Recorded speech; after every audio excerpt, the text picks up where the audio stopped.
Welcome to the 44th video in our weekly legal update series. In this video, we'll be discussing important news items from 28th September to 25th September 2021. In first important news, the Supreme Court has held that concurrent life sentences can be imposed in multiple murders by a convict accused. In the case of Mahavir versus State of Madhya Pradesh, the Supreme Court has held that there is no bar in imposing concurrent life imprisonments on the accused person who is convicted of multiple murders. In second important news, the Supreme Court has held that a compromise between the accused and the victim in a non-compoundable case cannot be the sole ground of reduction in sentence. In the case of Bhagwan Narayan Gaikwad versus State of Maharashtra, the court has held that mitigating and aggravating factors also have to be analyzed in reduction of sentence awarded. A mere compromise between the accused and the victim cannot be the sole ground of reduction in a non-compoundable case. The court has held that a compromise cannot be taken to be a solitary basis until the other aggravating and mitigating factors also support and are favorable to the accused for molding the sentence. In third important news, the court has held that change of date of birth in service records can be rejected for laches or delay, and it is not a matter of right.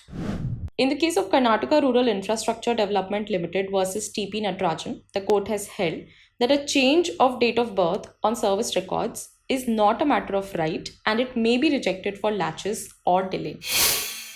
In fourth important news, the Supreme Court has held that in departmental proceedings, burden of proof is of probabilities of misconduct.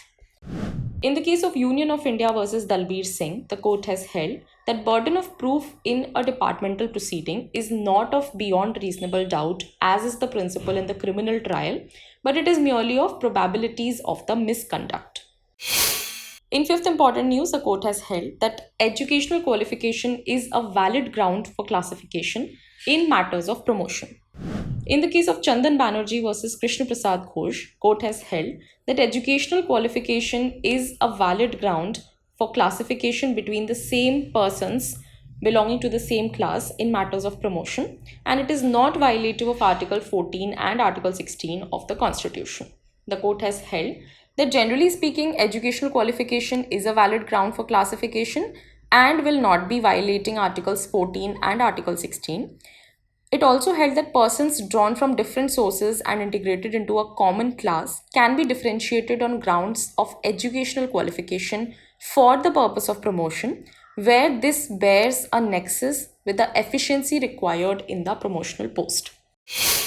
In sixth important news, the Supreme Court has held that administrative action cannot be invalidated merely for not recording reasons where there was no duty to do so. In the case of National Highways Authority of India versus Madhukar Kumar, court has held that when a public authority gives an administrative action, it cannot be struck down merely for not recording reasons when there is no duty to do so. So if the law provides for a duty to record reasons in writing, undoubtedly it has to be followed and it would amount to the violation of the statute. Even if there is no duty to record reasons or support an order with reasons, there cannot be any doubt that for every decision there would be and there must be a reason. Lastly, the Supreme Court has quashed the Madras High Court direction regarding the EWS quota in the NEET examination. In the case of Union of India versus Dravida Munnetra Kazhagam, Supreme Court has set aside the observation of Madras High Court that required the approval of EWS quota by a constitution bench of the Supreme Court. The court has held that Madras High Court was considering a contempt petition seeking implementation of OBC reservation in the NEET AIQ exam, and hence the observation on 10% EWS quota amounted to a transgression of its jurisdiction. The Supreme Court held that having found that there is no contempt, High Court has gone into a wider spectrum. There the High Court has really erred. When you are in contempt jurisdiction, you just need to see if the order has been complied or not. This brings us to the end of our legal update. If you like this video, please like and share and subscribe to our YouTube channel.